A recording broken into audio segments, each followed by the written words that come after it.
An essential experience of almost any cruise line's Caribbean sailings includes a stop at their private beach club or island, and we learned a lot about the right and wrong way to do Bimini on our first time at Virgin Voyages Beach Club at Bimini.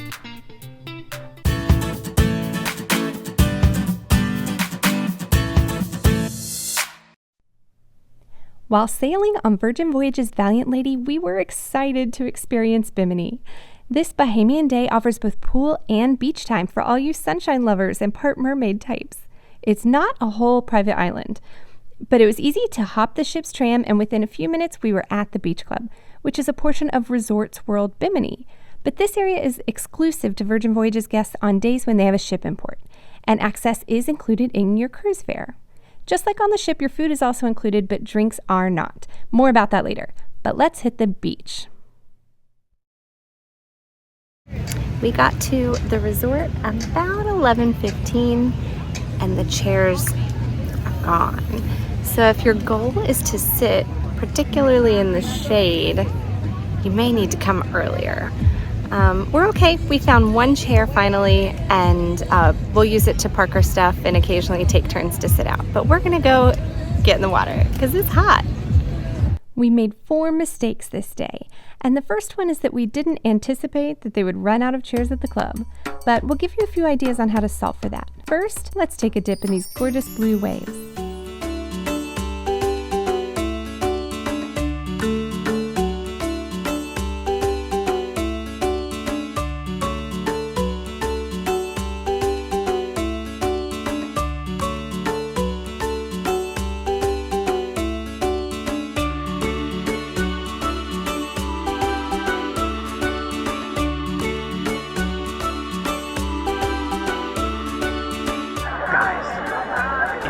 Branson's yacht. I don't think it is. Please join us by subscribing if you haven't already. It doesn't cost you anything, and we love all the travelers in our community. Now let's hop in the pool with a drink.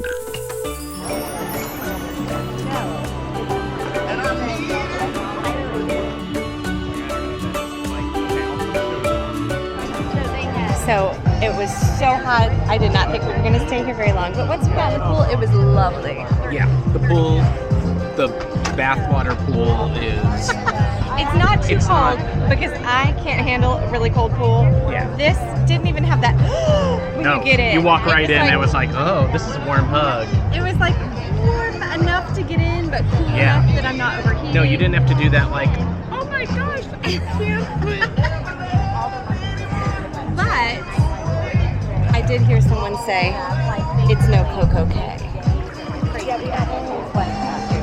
We got here at about 11:30. It was very hard to find a seat in the shade. Yep. Someone did, when we finally found a seat, one of our seats was in the sun, and someone said, "Are you using this?" And I said, "Nope. No, it's way It's too hot." So they did drag that chair into a shady spot, which if you're industrious, you could do.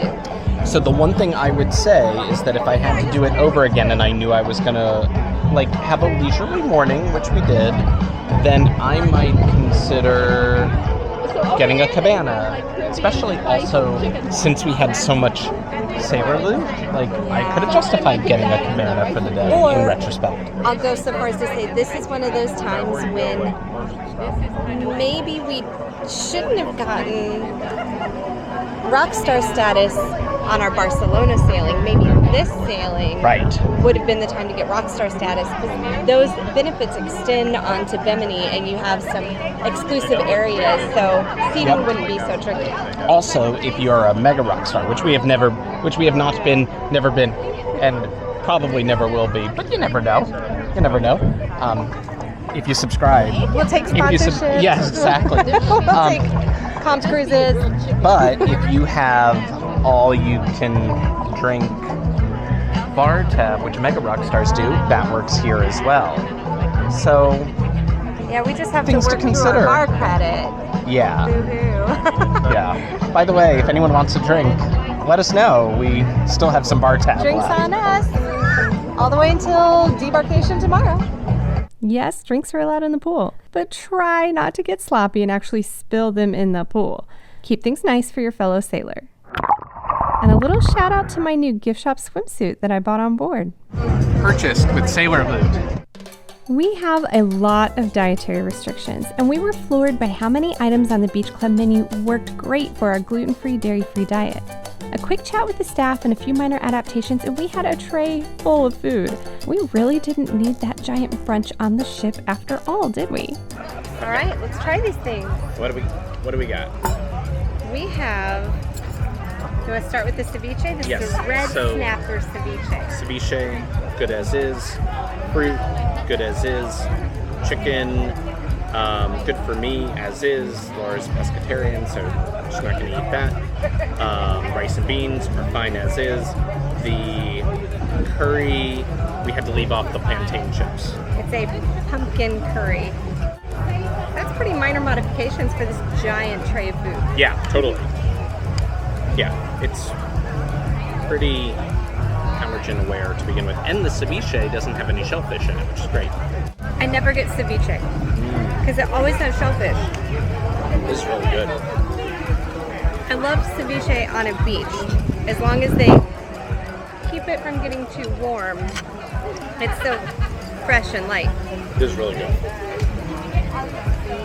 I would just sit here and eat snapper ceviche all day. This is great. This has radishes, Pepper, mango, avocado, red onion. There's a lot of floats being prepared next to us. At 1 o'clock, But not a minute float parade begins. This is a different kind of float. A float parade. There's a lot of floats in parades. Ooh. Did you eat a fly? You okay? Spicy? Oh, there were definitely seeds in that pepper. Oh no. And the beverage station is out of cups. Help! Help!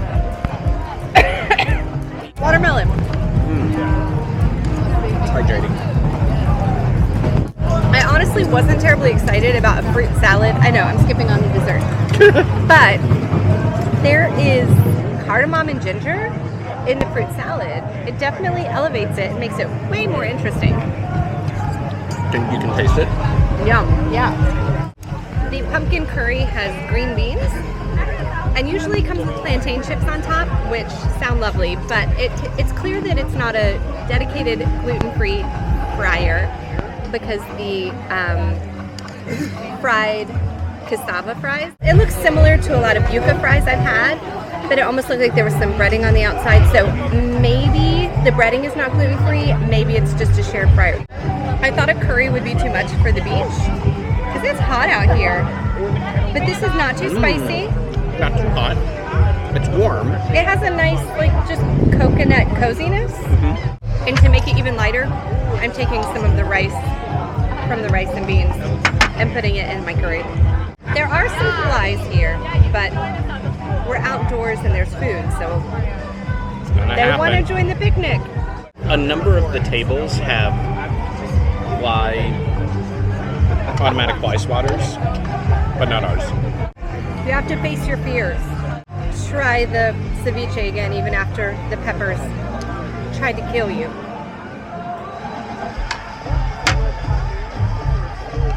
One thing I thought would be more of an issue than it is, I don't love food on a sandy surface, because if I get even one grain or grit of sand in my mouth and it crunches, I've lost my appetite altogether. For weeks. So it's just, I just worry that then everything on the table must be contaminated with sand. And this is not an elevated platform. This is not a finished flooring. It's not even poured concrete over here where the tables are. You're on sand. So I was I found that kind of unappealing for an eating space, but it hasn't been an issue. My feet are sandy, but my food is not. Still no cups? We shouldn't have given up our drink cups. I'm gonna try one of the water stations. I know this is like cruising famous last words, but I walked up to the stand and said, I'm not that hungry. I just want to taste the things, so I'll have like one bite of everything. Yeah, sure I will.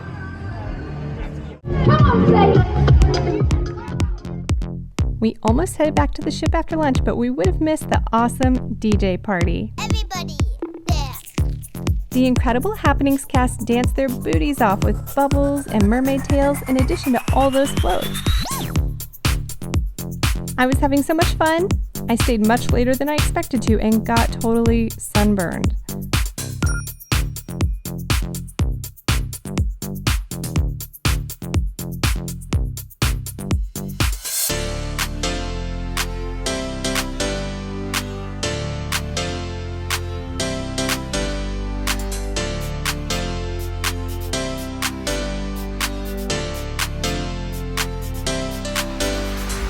That's a wrap on Bimini.